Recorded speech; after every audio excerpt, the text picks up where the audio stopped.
agonizing glamour, rip me open at the seams. I could take up smoking cigarettes and establish new routines. I can't make anything, not a finished stanza with a rhyming scheme.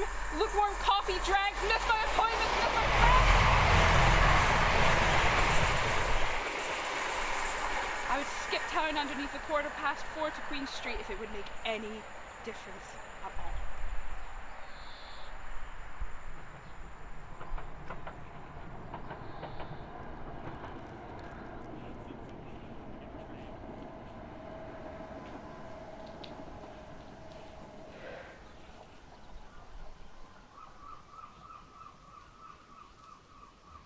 My father's house was split in two.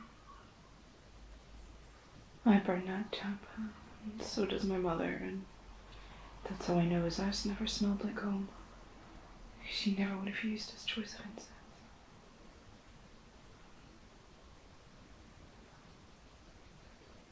He had these velvet curtains. Heavy curtains, blackout curtains. My fabric dowry that rotted to nothing.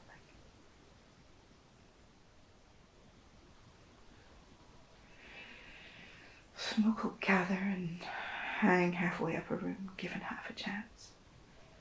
And I inherited his name, but even now that I've cast that aside,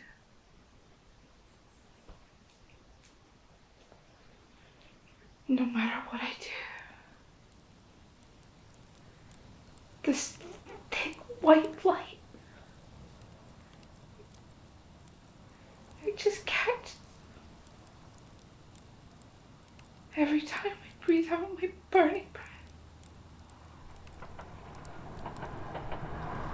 Don't fall in. Usually lower. I can only see your chin. And you're soft. Hold on. No, it's so much.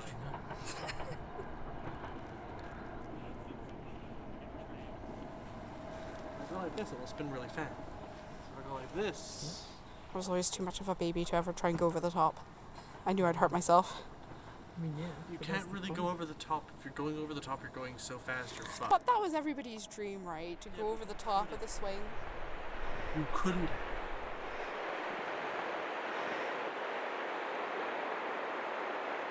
That visit to Kingsbarn saved me.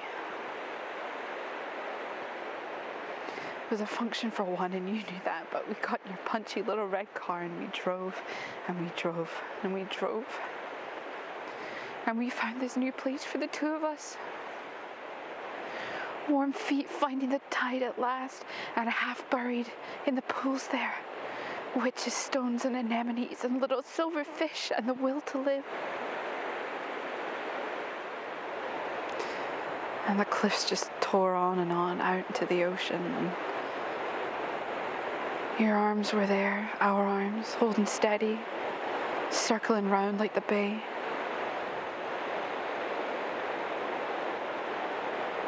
And all of a sudden,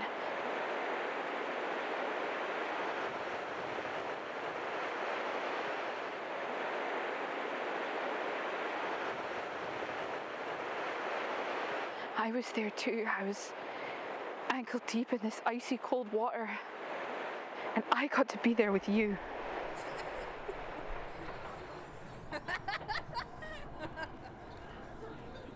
Ava. Should we clap again? Take two. It's fine. The first.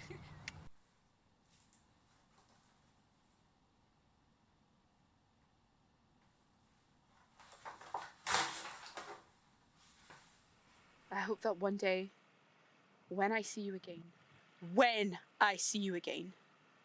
I am absolutely unrecognizable to you. You knew me before I could walk, before I could even speak.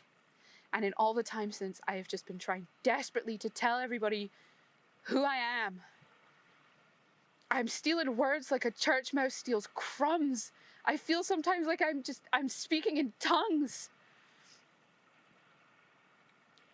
And I sit and I think and I worry this story about my grandfather like it's a wound, about how he had this terrible throat infection and he lived in India and he had to take this 4-hour train to his job, and if he missed a single day they would fire him and that would be it. And he got on the train with a fever and he sat down, and across from him there was this holy man who told him that if he smoked this pack of cigarettes all the way from start to finish, by the time he was done he would be healed.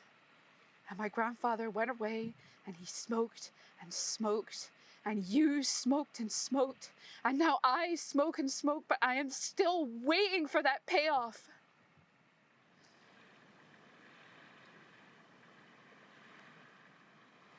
Heavenly Father, tell me this now. How can it be that I have spent my entire life working to make you into memory and nothing?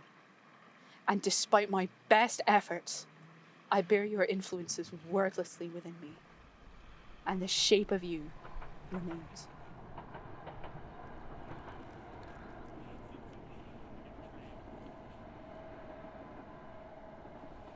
I'm all half-printed poetry and all the words are swears, and my mum's not going to be pleased. I just want to look in the mirror and, I don't know, see something for a change, or at the very least the start of something moving. Just the mouth and the nose and the hair. Chopped off at the shoulders.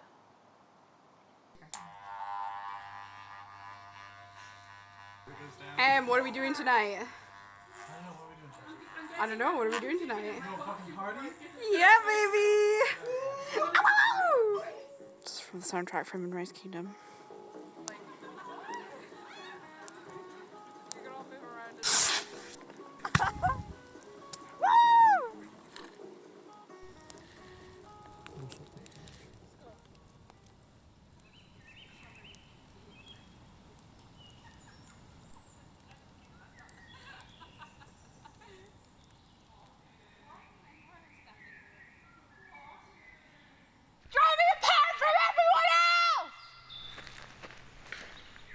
Maybe there isn't a line I can draw, but we're not the same.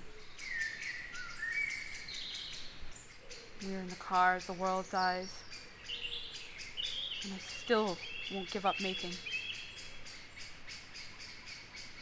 We were in bed like the lovers of Valdaro, holding each other,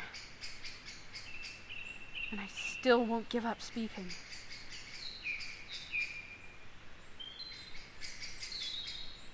Matisse made collage to survive, and my body shines now with PVA glue.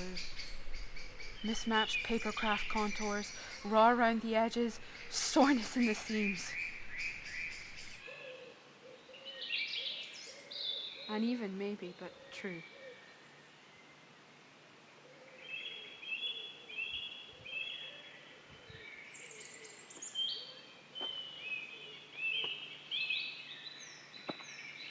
Okay.